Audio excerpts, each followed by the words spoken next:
Dober dan še enkrat vsem skupaj. Tudi jaz se lepo zahvaljujem za to vabilo in sem hvaležna, da sem dobila nekaj vpogleda v to meni ne tako recimo znano znanost o literarnem turizmu.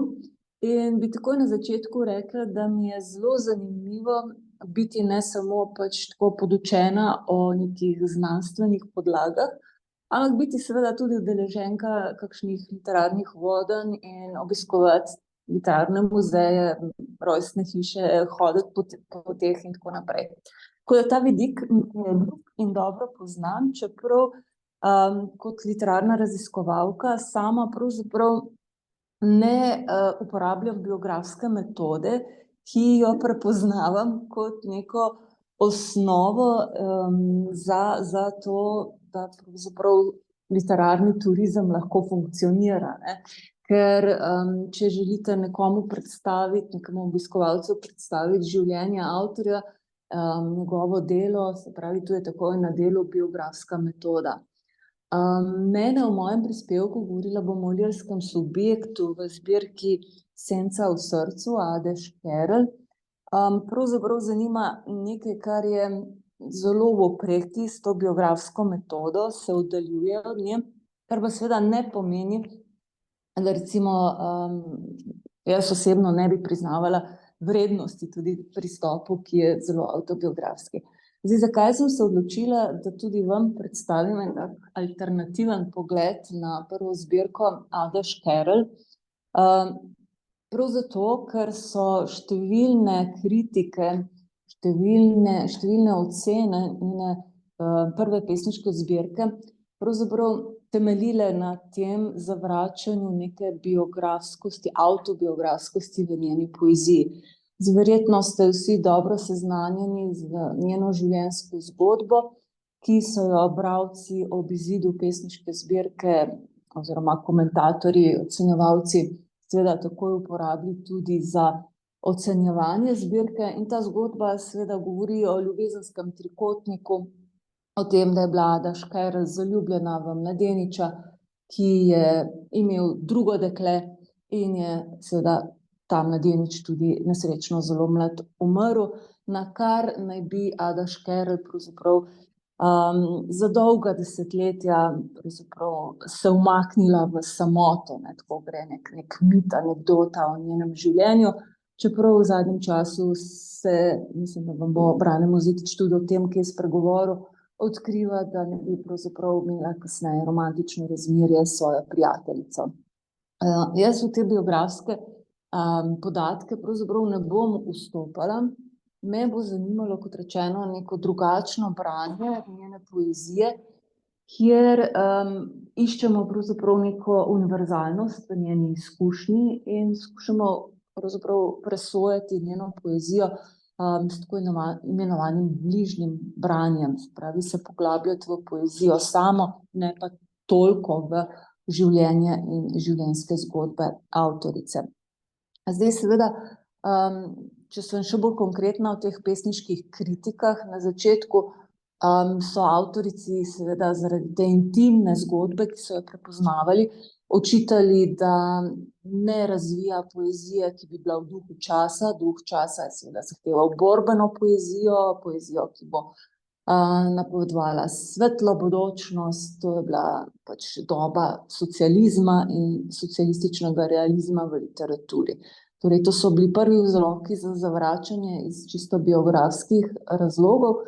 Kasnejše negativne ocene so pa pravzaprav temeljile na tem, da so modernisti v njeni poeziji spet videli subjektivnost, intimnost, kar sta bili lastnosti, ki so jo sami seveda zavračali, ne. V modernistični poeziji gre za neosebno izražanje, za zavračanje sentimentalizma, za eksperiment, ki je jezikovne narave in tako naprej.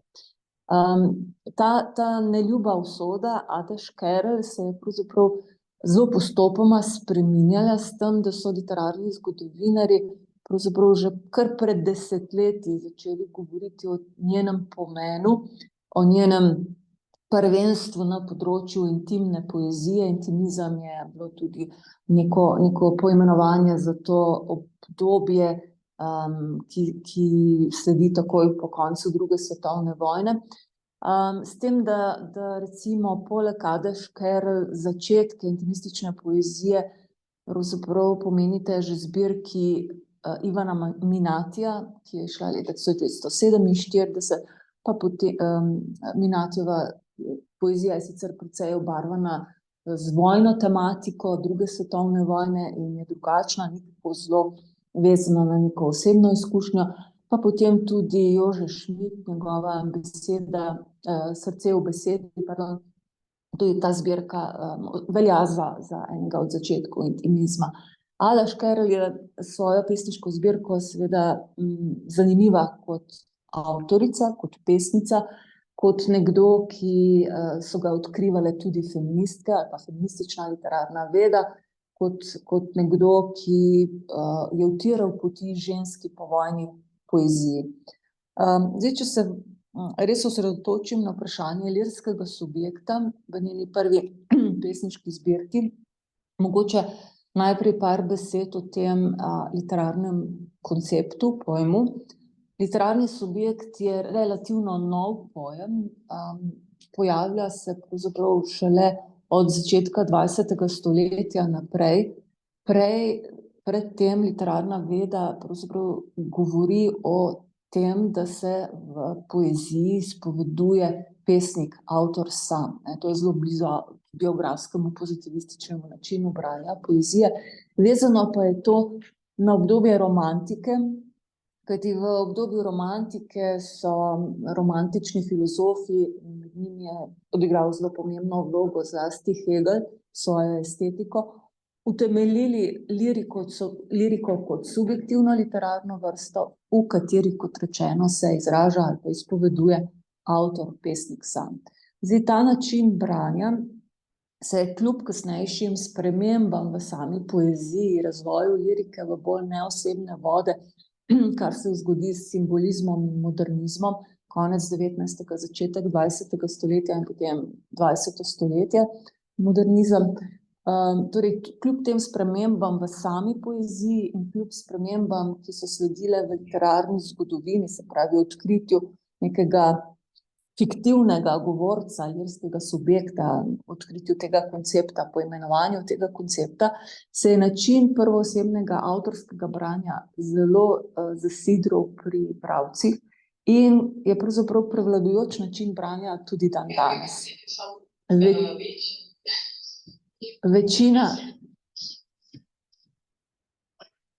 Večina bralcev, tudi danes, takih, ki jih recimo stališča neke literarne vede lahko poimenujemo tudi nepoučeni bralci, pravzaprav zahteva, če že liriko, potem zahteva tako, ki bo avtorska, ki bo prvoosebna, kateri bodo lahko poiskali neke povezave z avtorjem samim. In tak tip bralca je verjetno tudi idealen literarni turist, obiskovalec neke literarne poti, ker bo pač prepoznaval to, kar smo danes slišali, življenje avtorja, avtorice kot nekaj, kar je že spoznaval iz same poezije.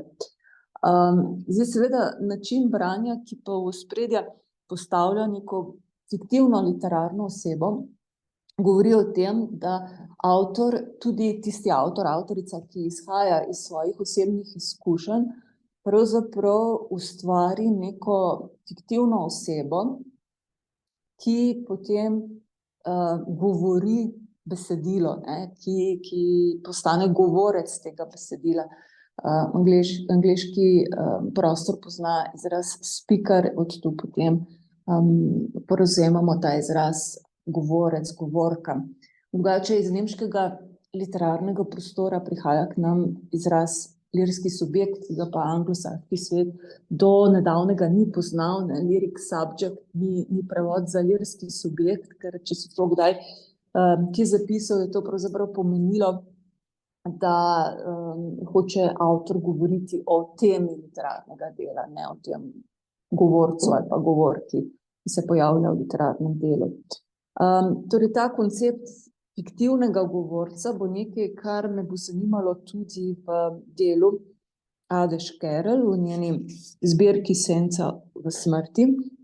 Se bom pa pri tej analizi ali interpretaciji, bolje rečeno, pesmi, izbrane pesmi Ade Škerl, lotila tudi ene primerjave, oziroma sem se ukvarjala s primerjavo s pesmijo, ki jo je napisala Sapfo. Sapfo vemo, da velja za začetnico lirične poezije, antična avtorica, o kateri vemo veliko iz anekdot, in te anekdote so zanimivo postajale znane oziroma so se razširile na podlagi njenega literarnega dela. Tako da na podlagi njenih pesmi so nastajale anekdote o tem, kako naj bi bila Sapfo v lezbičnem razmerju, naj bi bila prva lezbika, ne prva znana lezbika, tudi sam izraz lezbika je nastal po otoku Lesbos, iz katerega prihaja Sapfo. Seveda, nekatere anekdote govorijo tudi o drugih dogodkih iz njenega življenja, ko naj bi, na primer, Sapfo bila zaljubljena v nekega mornarja, ki se danjo ni zmenil, in potem naj bi se celo vrgla iz pečine zaradi te nesrečne ljubezni, ne. No, pesmi, ki sem jo izbrala, sta zame zanimivi zaradi podobnega motiva, s katerim se ukvarjata. Gre za motiv ljubezenskega trikotnika. In sicer, če najprej mogoče preberemo pesem, upam, da sem vzela tudi pesem, bom tamle brala, ja, imam. Pesem Ade Škerl pravi takole: Kadar zvečer zaslišim v veži tvoj korak, po vsem telesu vztrapetam in skozi priprta rumena vrata vaju gledam, ko čez prag počasi gresta drug na drugega oprta. Ah, položiš tam zunaj in čez pas desnico in kmalu skrijeta se v mreži vaških cest. Potem vsa nebogljena sedem na stopnico in mesto glave pestujem bolest. Torej, v tej pesmi bom uporabila izraz lirska subjektka, se pravi ta oseba, ki govori in ki se tudi pojavlja v pesmi kot ena izmed oseb v ljubezenskem trikotniku, opazuje, kako moški ali pa mladenič, katerega je zaljubljena, objema drugo dekle in seveda z njo odhaja, ne. To ji seveda povzroča neke občutke nebogljenosti, neke občutke, ki niso prijetni, in izrecno govori, da namesto glave, njegove glave, pestuje bolečino, svojo bolečino, da je on z drugo. Zdaj pa pesem Sapfo. Gre za fragmentarno pesem, malo Sapfinih pesmi je ohranjenih v celoti in tudi to je pravzaprav samo fragment. Gre za prevod Marka Marinčiča in naslov po prvem verzu: Meni zdi se v sreči enak bogovom. Meni zdi se v sreči enak bogovom moški ta, ki sme pred teboj sedeti, k tebi se nagniti, ti z ust uloviti sladke besede, tvoj čarobni smeh. In ob tem resnično, s trepetami v prsih srce splašeno. Le za hip se nate ozrem in v grlu glas mi zastane. Jezik kot otrpel se v ustih lomi, droben plamen vse mi telo prešinja. Moj pogled zakrije tema, v ušesih slišim bobnenje. Mrzel pot obliva me, vsa drgečem, bleda sem v obraz kot zelena trava. Le še kratek hip me, tako si mislim, loči od smrti. Toda vse zdrži se, celo v božjem. Torej, nedokončana pesem, nadaljuje se. Zdaj, čisto oblikovno tako je opazno, da je pesem Ade Škerl precej krajša da je formalno seveda bolj klasična, oblikovana v 2-4 vrstičnici z regularnim ritmom jamskim, da so prisotne rime, medtem ko v tem prevodu so verzi neenakomerne dolžine tudi zaradi težav pri prevajanju, drugače seveda bi se dalo tudi tukaj govoriti o regularnosti. Tisto, kar mene bolj zanima, je seveda status lirskega subjekta v obeh pesmih, ali se torej obe pesmi da brati na način, ki ne bi bil avtobiografski. Avtobiografski način bi seveda takoj spomnil na zgodbo, ki sem omenila na začetku, Ada Škerl, zaljubljena v mladeniča in ta trikotnik je prepoznaven tudi v pesmi. In podobno bi tudi pri Sapfo uporabili zgodbo o tem, kako je v svojem internatu vzgajala mladenke in se pri tem zaljubila v eno izmed teh mladenk, ki je bila na tem, da se poroči. Ko so bile te mladenke zrele za poroko, so pravzaprav odhajale iz njenega internata. Alternativno branje Sapfine pesmi, pa to ni moja interpretacija, ampak povzemam interpretacijo literarnih zgodovinarjev, ki so se ukvarjali s tem, kako je napačno vsako prvoosebno pesem brati na avtobiografski način. Pri to alternativno branje pravzaprav opozarja, da je to pesem mogoče brati tudi kot kakšen seznam ljubezenskih znakov. Pesem, ki je nastala v poduk mladim dekletom, kaj se zgodi, ko si zaljubljen. Če gremo zelo natančno skozi to pesem, imamo tukaj seveda zelo veliko teh ljubezenskih znakov, če smem tako reči.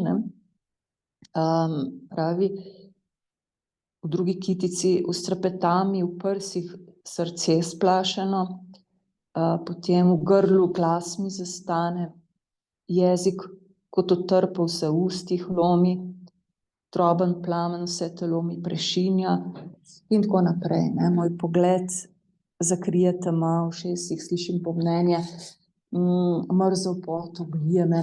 Cel seznam tega, kaj doživlja nekdo, ki je zaljubljen, ki se ozira na tistega, ki ga ljubi, in kakšni so pravzaprav njegovi telesni odzivi.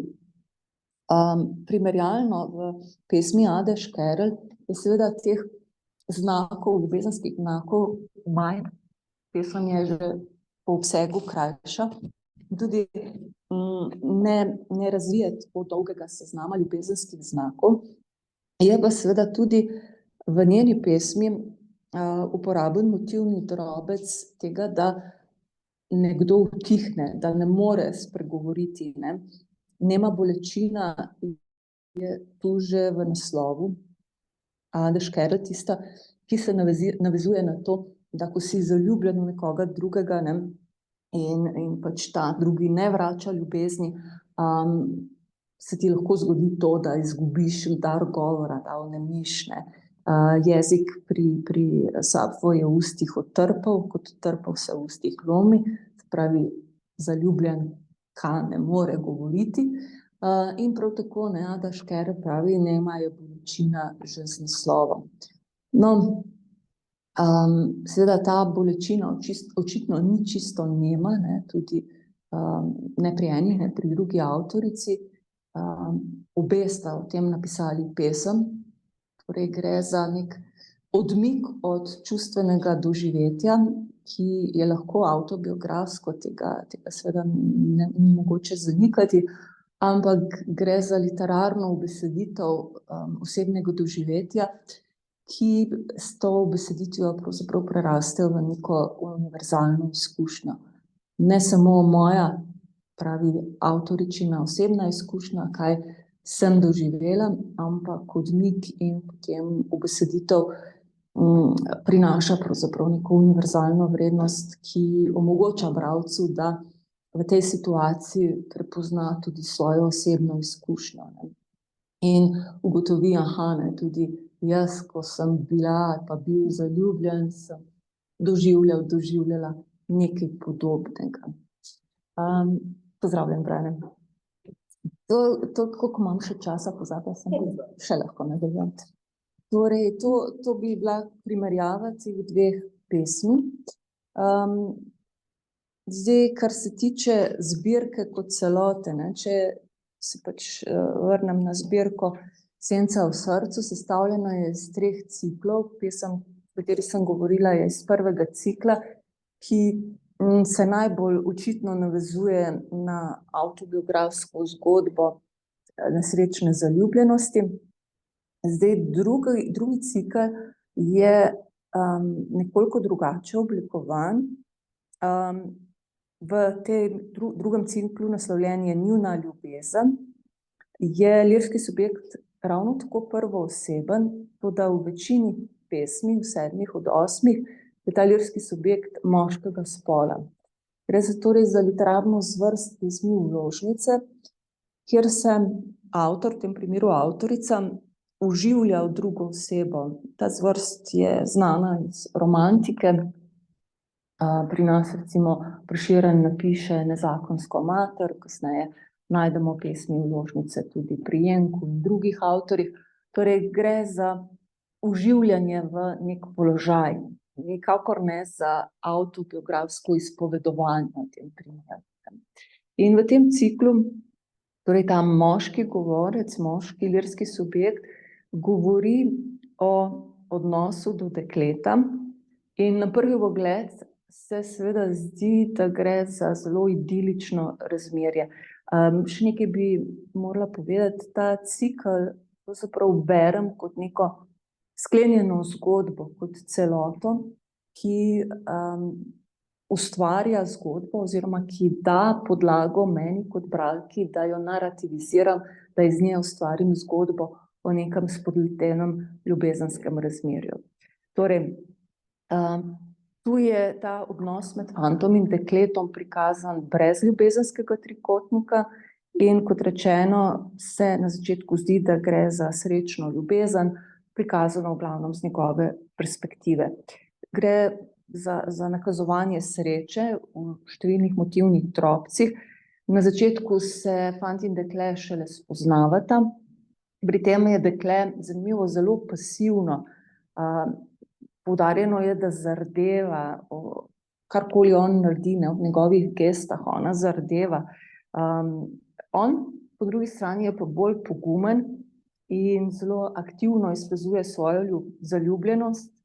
Lahko bi rekli, da goji tudi neke erotične fantazije, ki so pravzaprav zelo skromne.